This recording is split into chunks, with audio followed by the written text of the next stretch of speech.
ஒருத்தர் வாட்ஸ்அப்பில் ஸ்டேட்டஸ் வைக்கிறாரு. அவர் ஏதோ அச்சீவ் பண்ணிட்டார். ஒரு ஆஃபீஸில் ஏதோ ஒரு பாராட்டுறாங்க, மெடல் கொடுக்குறாங்க, ஏதோ பண்ணுறாங்க, சம்திங் பண்ணுறாங்க. அந்த அச்சீவ்மெண்ட்டை ஃபோட்டோவை போட்டுட்டு கீழே வசனம் டைலாக் பார்த்தீங்கன்னா, வயிறு எரிஞ்சு சாகுங்கடா டே அப்படின்னு வசனம். ஒரு பக்கம் எனக்கு சிரிப்பு, இன்னொரு பக்கம் என்ன ஒரு எதிர்மறை சிந்தனை, ஒரு நெகட்டிவ் தாட்டு. இப்படியா ஒரு ஸ்டேட்டஸ் வைக்கிறது? அதில் உங்கள் குரூப்பில் எவ்வளோ பேர் இருப்பாங்க, ஃபோன் கான்டாக்டில் நிறைய பேர் இருப்பாங்க, எல்லாருக்கும் போய் சேருன்னு நினைக்க வேணாமா? அப்படி ஒரு எண்ணம் வரலாமா முதல்ல?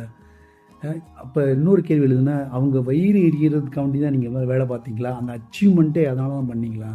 இப்படி இன்னொருத்தன் வயிறு எரியணும், 4 பேர் எரியணும்னு வேலை பார்த்தீங்கன்னா அப்படி பார்த்துக்கிட்டே இருக்க வேண்டியதான். 4 பேர் 8 பேர் பார்த்துட்டே இருக்க வேண்டியதான். இருப்பா செய்வாங்க, அது மனித இயல்பு. அவங்களோட இயலாமை, பாவம் அவங்களால முடியல, நீங்கள் ஏதோ நல்லா பண்ணுறீங்கன்னு அவங்களுக்கு ஒரு வருத்தம், அச்சீவ் பண்ணுறீங்கன்னு ஒரு இது. அந்த இயலாமை இதை பூரா அவங்க தன்னோட வேலையில் காமிக்காமல் உங்கள் மேலே புறமையாக காமிப்பாங்க. அது இயல்பு. அது இன்ஃபேக்ட் சொல்ல போனால் நீங்கள் நன்றி சொல்ல வேண்டியது அவங்களுக்கு தான். அவங்களால தான் நீங்கள் அச்சீவ்மெண்ட் பண்ணியிருக்கிறீங்க. அவங்க பொறாமப்படலை, அவங்க வயிறு எரியலைன்னா நீங்கள் உங்களுக்கு ஒரு ஸ்பீடு கிடச்சிருக்காது, ஒரு உத்வேகம் கிடச்சிருக்காது. அவங்க தான் உங்களை மோட்டிவேட் பண்ணி விட்டுருக்காங்க இன்டைரக்டாக. ஸோ அவங்களுக்கு நன்றி சொல்லணும். ஒரு 100 ரூபாய்க்கு சும்மா ஒரு ஃபோட்டோ ஃப்ரேம், ஒரு நல்ல photo frame with love and affection வாங்கி ஒரு கிஃப்டாக கொடுத்து, ரொம்ப நன்றி நண்பா, நீ இல்லைன்னா அதை பண்ணியிருக்க மாட்டேன், உன்னோட உற்சாக மோட்டிவேஷன் தான், உன்னோட இதுதான் என்னை இந்த மாதிரி செயல்பட வச்சுருக்கு, எனக்கு இந்த அச்சீவ்மெண்ட்டை அந்த இடத்துல உணர்ந்து விட்டுருக்குன்னு நீங்கள் அவருக்கு நன்றி சொல்லணும். வாங்குற அவர் தலை குனிஞ்சிடுவார், உண்மையிலே நொந்துருவார். சார் நம்ம வைத்தறிஞ்சு இந்த மாதிரி வரலாம் அப்படின்னு சொல்லிட்டு அவரோட இயலாமை அது, அதை நம்ம அப்படி தான் பார்க்கணும். நீங்கள் ஸோ நீங்கள் முதல்ல உங்களோட சந்தோஷத்துக்காண்டி அதை செய்யுங்க. I'm happy, what ever I'm doing, I'm happy, my achievement எனக்கு சந்தோஷத்தை கொடுக்குது அப்படின்னு அப்படி தான் நீங்கள் செய்யும்.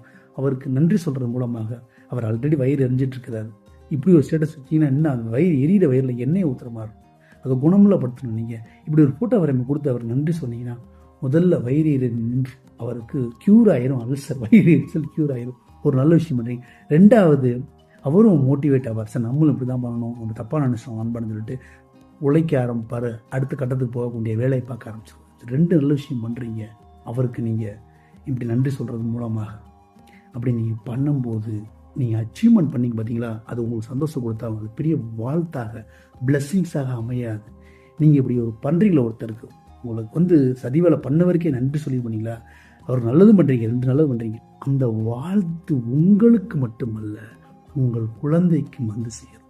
ரொம்ப முக்கியம். அது உங்கள் அச்சீவ்மெண்ட்டை விட உங்களுக்கான பிளெஸ்ஸிங்ஸ், இந்த மாதிரி உங்களை எதிர்த்தவங்களே நல்லா மாறி மனசு மாதிரி சந்தோஷம் அடைஞ்சிட்டாங்க, அதை விட ஒரு பெரிய விஷயம் எதுவுமே கிடையாது. அதை பண்ணுங்க. நல்ல சிந்தனை விதைப்போம், நம்பிக்கை வளரும். நன்றி.